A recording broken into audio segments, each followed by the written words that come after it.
Este programa narra cenas fortes que envolvem violência e não é recomendado para pessoas sensíveis e menores de idade. Todas as pessoas citadas tiveram seus nomes retirados de arquivos públicos e matérias de imprensa. Caso algum dos citados se sinta incomodado e deseje direito de resposta, favor enviar um e-mail para almoxarifadodecrimes@gmail.com.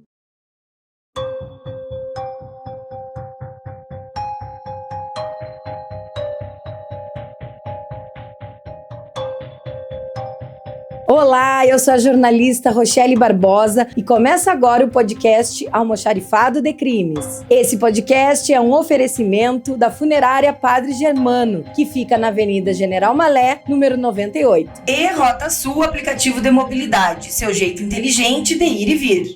Bom, estamos aqui para mais um episódio do Almoxarifado de Crimes e novamente meu convidado, meu amigo, e que eu trabalhei muito tempo fazendo muitas reportagens com ele, o delegado aposentado Luiz Eduardo Benites. Nós vamos falar de um caso de São Gabriel que marcou bastante assim a história lá daquele município e também a nossa região, porque foi um fato muito triste, assim, como é que eu posso me expressar? Até no caso, era um menino, um jovem de 18 anos, eu acho, 20 e poucos anos, era um rapaz bem novo, 18 anos ele tinha, ele até ia lá pro exército, o Gabriel Marques Cavalheiro, e ele acabou sendo vítima, de uma situação lá, nessa fronteira oeste, lá em São Gabriel. E, inclusive, até eu conversei com os colegas lá de São Gabriel, de outros órgãos de imprensa, e eles me contaram que até mobilizou bastante, o pessoal também do estado ir lá, porque o menino ficou desaparecido uns dias, e depois o corpo foi encontrado num açude lá, uma região que chama Lava Pés. Mas é uma história muito triste, e aí eu convidei o delegado Benites para nos contar um pouquinho, porque ele acompanhou lá a investigação junto com o delegado de São Gabriel. Bom, Benites, nos conta um pouquinho desse fato, infelizmente um fato triste novamente, mas o que cabe à investigação e que a polícia conseguiu desvendar em seguida, esse crime também. Bom, inicialmente nossos cumprimentos a todos que estão assistindo essa live, E, bom, o trabalho que a gente executou naquela época foi mais um trabalho de apoio, Porque quem presidiu as investigações foi o delegado José Elvino Bastos, Que era o titular da delegacia de São Gabriel. E diante da repercussão do fato, que teve uma repercussão estadual e até nacional,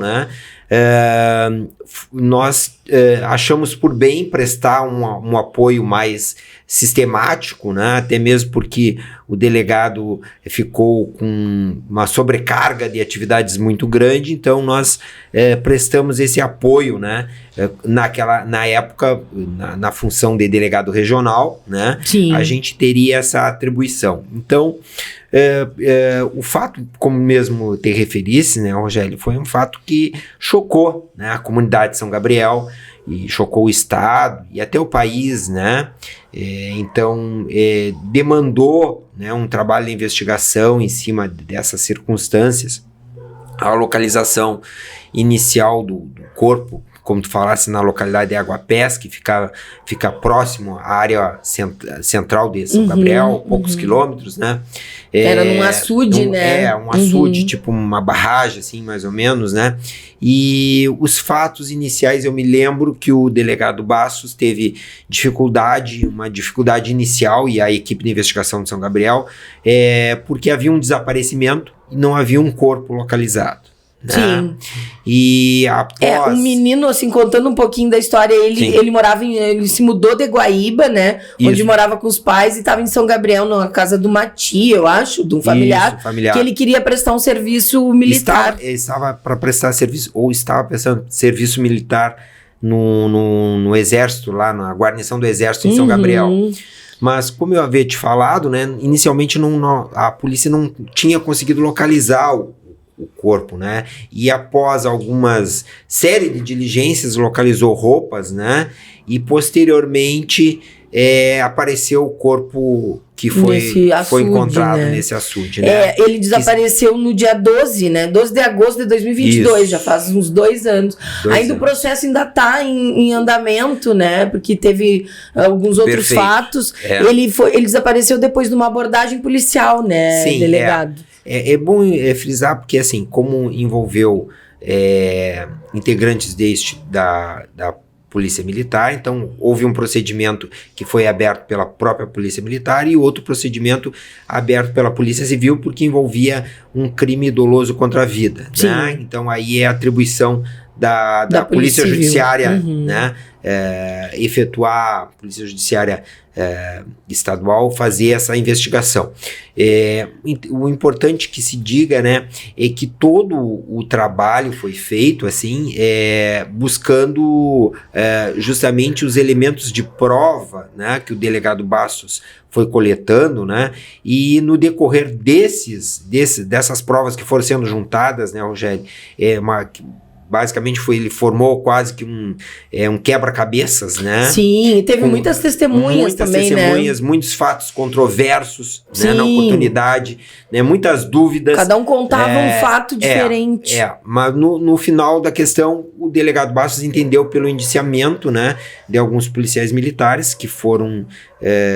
foram 3, né? Foram 3 3 indiciados, né? E até depois foram a júri. Isso. Eles estão presos, inclusive, né? Na polícia, na Brigada Militar ainda. E assim, ó, esse jovem, eu lembro assim, ó, no momento da abordagem né? Tem uma filmagem também de uma vizinha, né? Que tava num portão ali. E ela chamou a polícia, eu acho que alguém tinha chamado a polícia ali, porque ele teria forçado o portão. Isso não ficou bem definido, se ele estava tentando entrar ou se ele queria chamar alguém, né? Essa circunstância não ficou bem determinada, qual seria a intenção, né, desse jovem, né, naquele momento, mas sabe-se que todo aquele período foi bem tumultuado, né, do comportamento dele naquele momento, né? Havia toda uma série de questões que foram vinculadas. Mas uma coisa que eu me lembro, assim, que nós acompanhamos a investigação, que foi muito, muito significativa, né? Que foi a reconstituição do crime que foi feita, né? Com a participação do Instituto Geral de Perícias e com o acompanhamento da Polícia Judiciária. Isso é muito bom, né? Foi muito bom. Mas foi também uma coisa bastante difícil, né? Porque envolveu Polícia Civil, Brigada Militar, né? E mais a população que estava lá no local fazendo protestos, né? Com relação à prática do crime. Então havia toda uma mobilização, um ambiente muito tenso, né? Eu imagino. Para todos, né? Para quem estava executando a perícia, para quem estava cuidando da segurança local. Porque então, envolve uma coisa muito sensível, né? Muito sensível. Um crime muito sensível, assim, porque a gente nunca imagina, né, que possa acontecer esse tipo de fato envolvendo, né, o Estado, né, porque é o Estado, é a força do Estado ali que tá para auxiliar um órgão de segurança e acaba acontecendo esse tipo de coisa. Bom, a gente até hoje ainda tem que ter comprovações de algumas coisas, eles negam, né, inclusive que teriam feito o fato, mas, né, estão presos ainda para responder, né? Claro, a gente não tá aqui para julgar ninguém. Com certeza. Não era a nossa atribuição na época e não é a nossa atribuição hoje, né, julgar ninguém. Nós estamos aqui só a título de ilustração, né, de comentar um fato que foi realmente marcante, né, para a sociedade em São Gabriel e para todo o estado do Rio Grande do Sul, né, e para o país, porque foi mais um caso de violência, assim, bastante significativo, né, e que a gente espera que não volte a ocorrer, que é necessário que haja, né, um tipo de... Até um trabalho mais efetivo, né, de cuidados, de repente, né, de como abordar e tal. Na época até umas testemunhas falaram que tinham avistado, que ele tinha sido agredido, né, que ele foi colocado na viatura, né, mas isso é procedimento, né, às vezes a pessoa reage a alguma coisa, por isso que fica muito sensível, né, um fato muito sensível da gente, até assim, ó, eu sei da ligação da Polícia Civil com a Brigada Militar, né, a atuação junto, né, num trabalho, é muito difícil, né, delegado? Isso tudo é muito difícil, né, porque realmente há uma integração muito grande entre a Polícia Civil e a Polícia Militar. Isso já vem de alguns anos aqui no estado do Rio Grande do Sul, e isso é resultado de todo o sucesso, né, que se tem com relação à segurança pública, né, no estado, com a diminuição dos homicídios, diminuição de vários índices de crimes, né? Até pela união, né? Justamente porque se sabe que não se pode trabalhar de forma separada, né, um sentido, outro no outro, né, porque as informações elas acabam se conectando, né? Com certeza. É importante que a gente que quer uma sociedade melhor, né, não é só para a população que não faz parte da polícia, mas também para a própria polícia, porque os policiais também são cidadãos e fazem parte dessa sociedade. Certeza. Então, como partes dessa sociedade, também desejam ter essa sensação de segurança também, tal qual qualquer cidadão. Então, é um trabalho cooperativo, né? Que eu acho que envolve as instituições e também envolve a sociedade. Com né? A sociedade também ela é partícipe, né, desse mutirão pela segurança, né, pela essa assim, sensação de segurança. A gente que não, assim, quem tá vendo provavelmente não conhece muito São Gabriel, né? Não é uma cidade muito grande, mas também é uma cidade bem desenvolvida, tem, bastante coisas assim. É uma cidade porte médio, quase, né? Isso, da fronteira oeste. É um pouco menor que Bagé, mas é uma cidade assim e tem uma boa qualidade de vida, né, delegado? E faz parte da delegacia regional daqui de Bagé, faz parte, é a segunda maior cidade da nona região policial, né? Primeiro Bagé, segundo São Gabriel, né? E depois vem as demais cidades que compõem a região. Mas é uma cidade muito importante, é um polo importante do estado, porque tem uma localização geográfica muito significativa, né? Porque fica próximo a uma BR, tem uma ligação com Santa Maria, com Bagé, né? E tem uma passagem muito grande de turistas, né? Turistas que vêm do Cone Sul, todos aqui da Argentina, ali, né? Mais especificamente da Argentina, né? Passam muito por São Gabriel ali, que é ponto de parada, né? De descanso, né? Da trajetória do pessoal que vem de Buenos Aires. E a gente não vê muitos crimes assim. Esse é um dos que eu mais me choquei assim em relação a São Gabriel, porque não é tão violento, né? A gente tem casos aqui, até Dom Pedrito é uma cidade menor e tem casos bem piores do que esses lá em São Gabriel. Mas voltando àquela reconstituição, como é que foi feito assim, toda a logística? Bom, aí teve uma participação, né, da Polícia Civil, né, que fazia o acompanhamento, né, e da própria Polícia Militar, que ajudou também no isolamento do local, né, e a participação da criminalística, né, o Departamento de Criminalística do IGP, né, que faz os levantamentos topográficos do local, fotográfico, né, e pega as versões de cada uma das partes. A reconstituição é uma tentativa de uma reprodução dos fatos, né? Apesar que a gente, a reconstrução, nenhuma reconstrução consegue reproduzir exatamente, exatamente, mas ela pode contribuir para verificar se certas versões elas têm uma veracidade, uma verdade, né, daquilo que está sendo dito. Se realmente aquilo que a pessoa diz, existe uma possibilidade de ter. As testemunhas participaram disso? As testemunhas participam.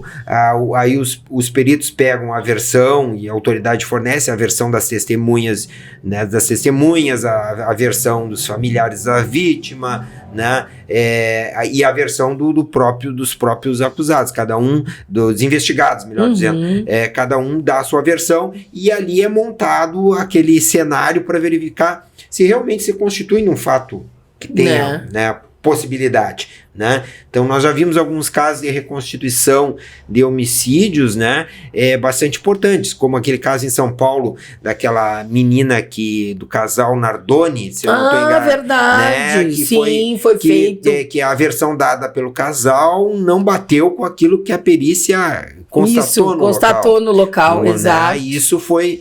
isso teve um peso lá no júri, inclusive na condenação deles. Então, é a mesma situação. Mesmo fato aqui em São Gabriel também, que a perícia, teve seu papel de importância nisso. Né? Então, como é importante esse trabalho, né, do Instituto Geral de Perícias, né? Sim, de chegar e ver todos os fatos. Porque ele morreu devido a uns ferimentos, né? Acho que foi por agressão, né? Mas é importante, assim, claro, a perícia é importante porque ela é uma ferramenta, um instrumento. Mas é fundamental nessa questão da reconstrução do homicídio, as versões que são apuradas pela Polícia Judiciária. Sim. Então, as versões que a Polícia Judiciária coletou né, e que a autoridade policial tem conhecimento, né, essas versões serão comprovadas ou refutadas, né, pela perícia. Né, pela perícia vai dizer. E isso é um elemento muito importante na formação do juízo de indiciamento que a autoridade vai fazer. Né?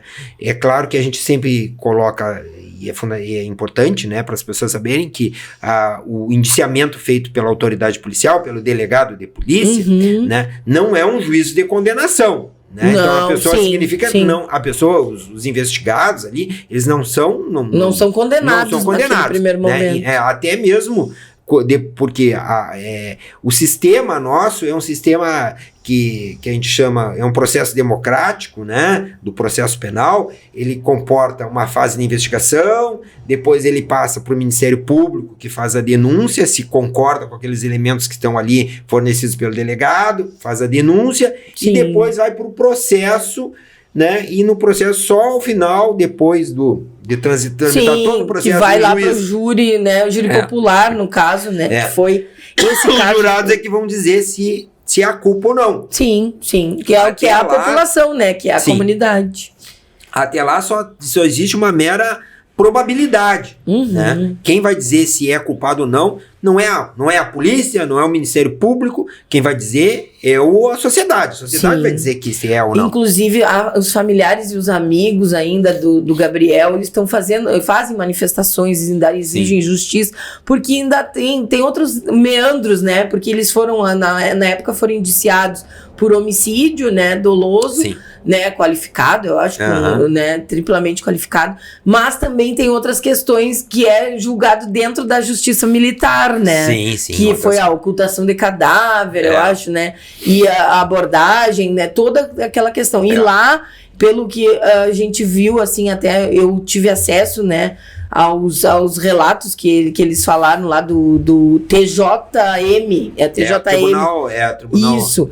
Eles acharam que a denúncia lá, né, que descreveram assim que na verdade eles mantiveram a prisão preventiva, mas que ainda não teve todo aquele fato de ocultação e eles não deram como verdadeiro que eles teriam né, não havia provas. Isso. Entendimento do juiz. Do juiz que não havia provas da ocultação. Sim, porque ele teria deslocado o menino de um local para esse açude, né? Isso aí não conseguiu chegar, né? Esse aí foi o entendimento do Ministério Público Militar, né? E o Ministério Público Militar que entendeu que eles fizeram ocultação. E fez a denúncia. Isso. Né? O juiz militar ouviu todo mundo e entendeu que não. Então, porque não havia...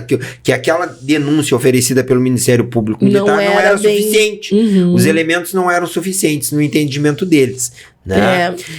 Já na Justiça Pública Estadual, o entendimento do caso do homicídio já foi outro, já tem outra compreensão. Isso. Outra compreensão. Não, já teve, eu acho, o júri, né?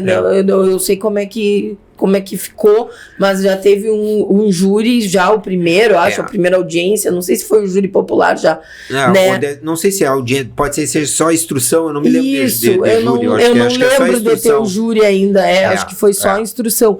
E o Ministério Público mesmo, né, do Estado, ele pediu, né, já no tribunal lá do júri de São Gabriel, que a promotora, inclusive, era uma promotora de justiça, e ela requereu isso, né, que eles teriam, né, feito além do homicídio, ter ocultado, né, todos esses fatos, assim, né, que teria acontecido. Ela denunciou como assim, mas ainda não se tem um julgamento ainda do Conselho de Sentença, que é a sociedade, né?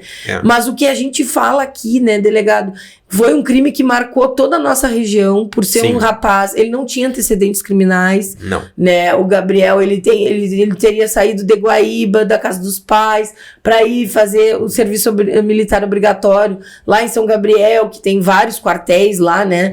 E aí, então, a sociedade fica assim, ó, né? Um menino de 18 anos, né? A gente que tem filhos, assim, eu tenho um filho de 18, a gente fica, né, com uma sensação de... Meu Deus, né? Ele foi atrás de um sonho dele, né? De seguir uma carreira militar. Infelizmente, não conseguiu, né? A polícia fez o lado dela, né, delegado? Fez o papel. A polícia cumpriu me parece que a polícia cumpriu com a sua obrigação, né? De cortar na carne, né? Como se diz, né? A gente sente difícil fazer um procedimento investigatório que envolve, né, agentes do próprio Estado. Isso é uma dificuldade para o próprio Estado fazer isso, mas é necessário. Infelizmente, é um papel que é necessário e que tem que ser cumprido, né? Sim. Até mesmo porque o Estado, ele precisa de limites. Os agentes do Estado precisam também, de limites. Né? São pessoas, né? São seres humanos, né? Com falhas também. Acertam, erram, como É verdade. Muito obrigada, delegado. Um prazer sempre, né? O prazer é meu aqui conversar contigo e, né, com os teus espectadores aqui, né? Desse programa que já está extremamente conhecido e que tem uma audiência muito boa. E isso é importante para a comunidade, para esclarecimento e para as pessoas compreenderem o papel, né, das instituições, né, nesse trabalho, né, que é um trabalho bastante difícil, né? E muito técnico, às vezes. É verdade, é verdade. Muito obrigada. Eu te agradeço, obrigado a todos e até, quem sabe, uma próxima vez. Uma próxima vez. Esse podcast é um oferecimento da Funerária Padre Germano, que fica na Avenida General Malé, número 98. E Rota Sul, aplicativo de mobilidade, seu jeito inteligente de ir e vir.